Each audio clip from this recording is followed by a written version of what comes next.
कृष्ण हरी श्री गणेशाय नमः. पूर्वाध्यायी वृत्तांत विशेष मलमासा सहित रमेश.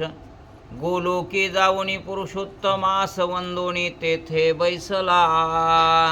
पुंडलिक वरदे हरी विठ्ठल श्री ज्ञानदेव रामकृष्ण हरी. पूर्वाध्यायी वृत्तांत विशेष मलमासा सहित रमेश. गोलोकी जाऊनी पुरुषोत्तमास वंदोनी तेथे बैसला. असो धन्य दिवस आजी अमृते पावला आणि नाम आठविता रूपी प्रगटपय झाला. असा विषय. आजचा दिवस धन्य आहे, आजचा महिना धन्य आहे आणि हे यज्ञभूमी महान पवित्र आहे. संत सज्जन तुम्ही अतिशय भावभक्तीने लावलेला जो हा मलमासाचा ग्रंथ आहे, पुरुषोत्तम मासाचा ग्रंथ आहे आणि हा ग्रंथ अतिशय सुंदर, फलदायी, सगळ्याच गोष्टीनं परिपूर्ण असलेला परमार्थ या मासामध्ये, या पुराणामध्ये, या चरित्रामध्ये तुम्हा आम्हाला घडणार आहे. तरी सांगू लागले ग्रंथकर्ते, मागल्या अध्यायामध्ये हा मलमास स्वतःच्या नावाला नाराज, स्वतःच्या कर्तव्याला नाराज, आपलं जे काही आहे ना हे सगळं काही निरर्थक आहे असं या मलमासाला वाटत होतं. आपलं जीवन निरर्थक आहे, आपलं कर्म निरर्थक आहे, आपल्याला कोणी मानित नाहीत, आपल्या दिवसामध्ये कोणी काही चांगलं कार्य करीत नाहीत.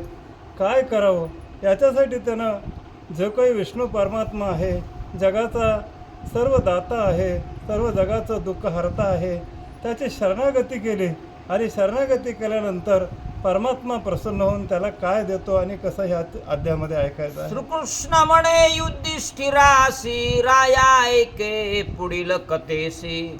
मग तो पुरुषोत्तम मलमासासी पाहुनी विष्णूशी प्रश्नित. हे चरित्र श्रीकृष्ण परमात्मा सांगू लागले धर्मराजाला. अरे धर्मा, काय जगामध्ये करता येत नाही. आपलं जे काही असणारं कनिष्ठत्व आहे हे विशेषत्व करता येतं.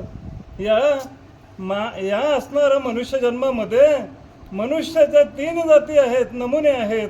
एक पुरुषोत्तम आहे, एक पुरुष मध्यम आहे, एक पुरुष कनिष्ठ आहे.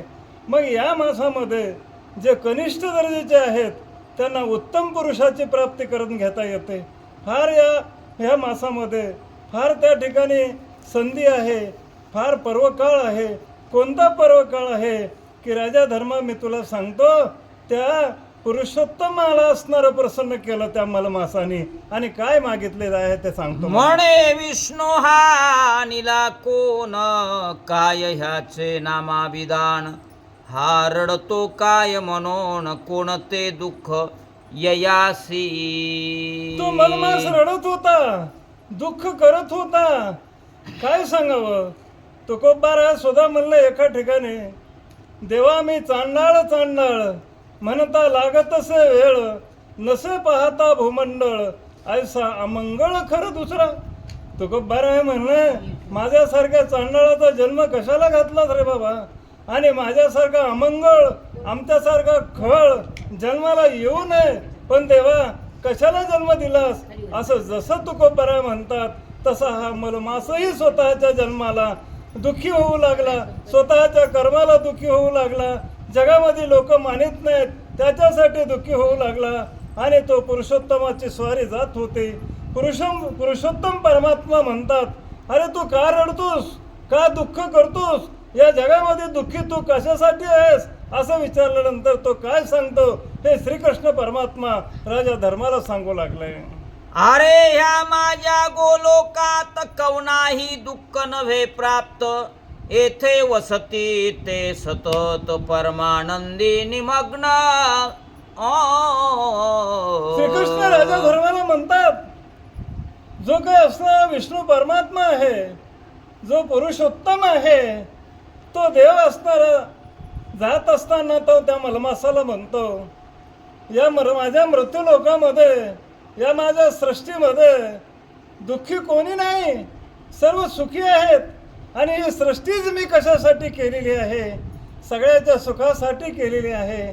सगळ्याला परमानंदाचा आनंद प्राप्त व्हावं याच्यासाठी मी मनुष्य जन्म केलेला आहे.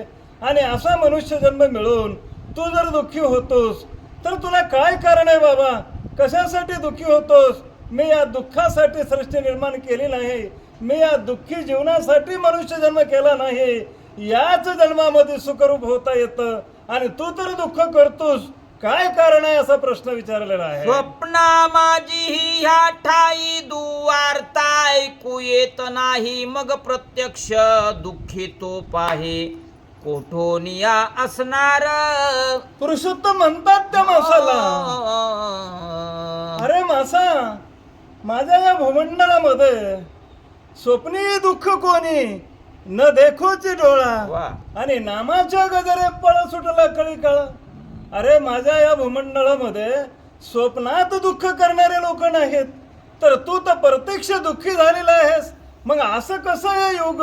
असा कसा मानव जन्म? असा कसा धर्म? जे दुःख होतंय ना ते मला सहन होत नाही. मी या दुःखासाठी सृष्टी निर्माण केली नाही, मानव निर्माण केला नाही. मी केवळ एक सुखरूपच अवस्था जी प्राप्त करून घेता येते ती या मानवाच्या जन्मात करून घेता येते. आणि ते मानव जन्म तुला प्राप्त झालेला असूनही तू या युगामध्ये दुःखी आहेस. प्रत्यक्ष स्वप्नात कुणी दुःख नाही, तर ते तू जागृतीमध्ये दुःखी आहेस. काय कारण आहे बाबा? विष्णूने विमान उभा केलं, तिथं थांबले आणि त्याचं कारण विचारू लागले. ऐसे असता हा सांप्रत माझे पुढे थर थर कापत, नेत्री दुःखाश्रू गाळीत काकी उभा राहिला. परमात्मा विचारत असताना तो थरथर थरथर थरथर थरथर कापतो.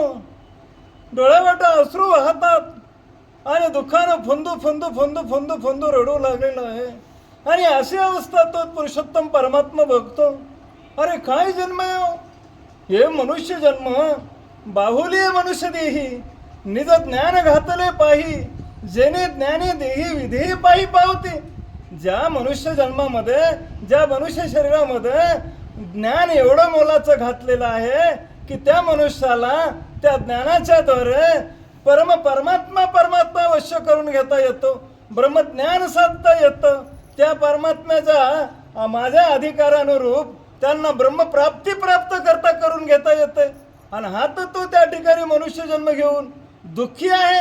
काय असावं? म्हणून परमात्मा उभा राहिले आणि तो रडू लागला. हे ऐकोणी रमा रमाण पुरुषोत्तमा मासी बोले वचन, म्हणे देवा हा अधिक मास दीन, दुःखी निमग्न झाला असे. असं परमात्मा रमारमण विष्णू परमात्मा म्हणू लागले.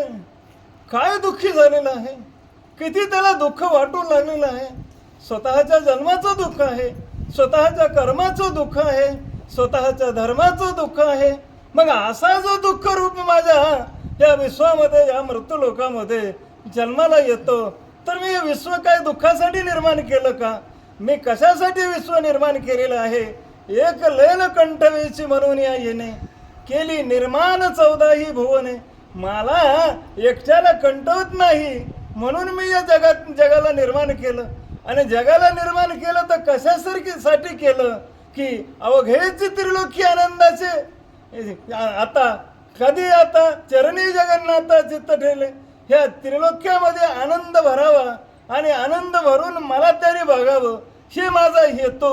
आणि माझा हेतू वेगळा आणि सृष्टीमध्ये कार्य होतं वेगळं. म्हणून परमात्म्याला सुद्धा नवल वाटलं आणि त्याला त्या ठिकाणी ते प्रबोधित करू लागले. यास्तवा हानीला येथे तरी निरसी सर्व दुःखाते, याचे मुख्य दुःख काय ते सांगतो ऐक समग्र. मग त्यावेळेस म्हणू लागलं की बाबा देवा, हे काय दुःख याचं आहे हे ते सांगत नाही तोंडानं. मग याचं दुःख काय आहे? नारद महर्षी म्हणतात, देवा याचं दुःखच एक आहे. काय दुःख आहे? मी तुम्हाला माझ्या मुखानं सांगतो, तू ते सांगू शकत नाही तर मी सांगतो. म्हणून त्यावेळेस मुनी सांगतात, आणि परमात्मा ऐकतो मलमस्तकित आहे. कला काष्ट घडी दीन पक्ष मास ऋतू आयन वर्ष औषधी द्रुम ग्रामाशेष गिरी कूप नदी इत्यादी जे. अरे बाबा, जे असणार त्या ठिकाणी ह्या ऋतू आहेत, मास आहेत आणि पुन्हा त्या ठिकाणी तिथी आहेत, वार आहेत. हे सगळ्या काही गोष्टी कशासाठी आहेत की माणसाच्या जीवनामध्ये अतिशय योग्य कार्य करावं किंवा त्या योग्य मुहूर्तावर चांगल्या पद्धतीनं त्याने असणारं काम करावं. जी तिथी आहे ना उत्तम, त्या तिथीच्या दिवशी चांगली असेल, कुणी कार्य केलं तर तिथीचा आदर आहे, त्या करणाऱ्याचा आदर आहे. हे सगळ्या गोष्टी अनुकूल आहेत. पण काय याला झालेलं आहे ते सांगू लागलेले आहे. या सर्वांचेही स्वामी असत म्हणून जगी ते पूजिले जात तेने गर्वे ते सतत यासी निंदित ऐसे की. नारद महर्षी म्हणतात विष्णू परमात्म्याला, काय सांगावं देवादी देवा, जे पुण्य पर्व काळ आहे, जी कपिला षष्ठी आहे, जे आणखीन एकादशी आहे, हे सगळे पर्व काळाच्या तिथी आहेत. त्या सर्व तिथी त्याला म्हणतात, हे आमच्याकडे येऊ नको, लांब होय, आमच्याकडे येऊ नको, लांब हो. अरे तुला आम्हाला लागायचं नाही, आम्हाला इठळ करेन तू, आणि तुझ्यामध्ये काही कार्य होत नाही, तू निंदे आहेस. असं त्याच्या जीवनामध्ये ह्या सगळ्या तिथी, सगळे वार, सगळे पर्व काळ, हे सगळेच काही पुण्यवान लोक त्याला पापी म्हणून निवडतात, त्याची निंदा करतात. ते दुःख त्याला आहे, दुसरं काही दुःख नाही. हा अधिक मासातीहीन सकळ विश्वा माझी मळीन यात नाही रवी संक्रमण म्हणून निंद्य सर्वासी. अहो हा अधिक मास आहे, अधिक आहे, आगाव आहे. आता आपण म्हणत आहे का घरात एखादं माणूस असलं हे आगावच आहे बाबा, ते आगाव म्हणजे बिनकामाचं आहे. तसं या 12 महिन्यामध्ये 13वा महिना हे बिनकामाचा महिना. ह्या महिन्यामध्ये काही काम नाही, ह्याच्यामध्ये कुठलं कुणाची वास्तू केल्या जात नाही, कुणाचं लग्न केलं जात नाही, कुणाचं चांगलं काही कार्य केलं जात नाही. मग असं जे कार्य केलं जात नाही तर माझं जीवन निंदे आहे. मी जन्माला आलो कसं, असं त्या माणसाला वाटतं. हे नारद महर्षी सांगू लागले. कुणाला सांगू लागले? विष्णू परमात्म्याला. यासी कोणीही स्वामी नाही हा योग्य शुभ कार्याविषयी स्नान दान जप यात्रादी कही ह्यात काही करू नये. सगळ्या या पुण्यवान तिथी सांगू लागल्या. या महिन्यात कोणी देवाला जाऊ नका रे, पाप लागतंय. या महिन्यात गंगेला जाऊ नका, आंघोळ केली तर पाप लागतंय. हे महिना लागला रे लागला, सगळे कर्म गुंडाळून ठेवा. हे पापी आहे आणि या पाप्याच्या जवळ गेलं की आपल्याला पाप लागतंय.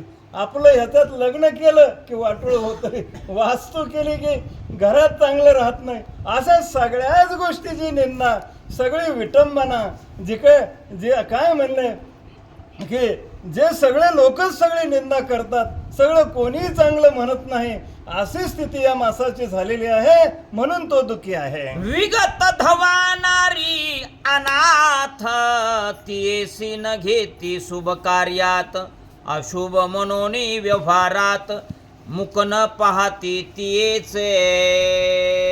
नारद महर्षी सांगू लागले, जसं एखादी वैधव्यत्व आलेली नारी आहे, वा वा.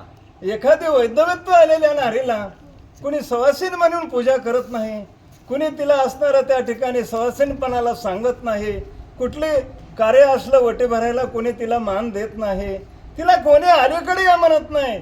तिला बघितलं तर उठलं ही कशाला आम्हाला भेटली असेल असं वाटतं. जसं तिचं जीवन निंदे आहे तसं याही मासाचं जीवन निंदे आहे. म्हणून देवा, हा आपलं निंदित्व आहे. ते निंदित्व जाण्यासाठी तुम्हाला शरण आला आणि तुमच्या पायाच्या ठिकाणी दुःख करतो. याला तुम्ही निंदे आहे ना, याला वंद्य होण्याची गरज आहे. ती त्याच्यासाठी रडत आहे. हे नारद मुनी पुरुषोत्तमाला सांगतात आणि श्रीकृष्ण परमात्मा राजा धर्माला सांगतात. तेवीच आहे याची स्थिती हा मलमास निषिद्ध अंती ऐसे गर्वे बोलती आणि निर्भिसिती सर्व काळ. याला कोणी जाय जाय तिकडे पिढी लोका जोडी भांडवल थुंका हा. जातोय तिकडे लोकाला त्रास होय. आणि लोक जिकडं हाडहाड करीती चौकडे सगळे तर हाडहाड का अरे इथं कशाला आलात, अरे इथं कशाला आलात, सगळे चुकायलेत लोक. मग असं जे आहे ते निंदे जीवन आहे. कोणी त्याला जवळ येऊ देत नाही, जवळ जातही नाहीत, म्हणून त्याला त्याच्या जीवनाचं दुःख आहे, तो त्याच्यासाठी रडत आहे. तय दुःखाग्नीने त्रासला म्हणून मराया उद्युक्त झाला, तो अन्य जनी कथिले याला शरण जावे विष्णुसे. नारद महर्षी म्हणतात देवादी देवा विष्णू परमात्मा हा कुठं बी जातो, कोण्या संतापाशी जातो, कोण्या ऋषीमुनीकडे जातो आणि आपलं जीवन चरित्र सांगतो. मी एवढं पाप केलं, माझ्या कशाने उद्धार होईल हो, काही मी उद्धार पावेल, काही कृपा करील नारायण, ऐसे सांगा तुम्ही संत जन, करा समाधान चित्त माझे. असे अनेक लोकांना त्यांनी प्रश्न केले असताना मग अनेक लोकांनी सांगितलं या जगामध्ये सुखरूप ऐसा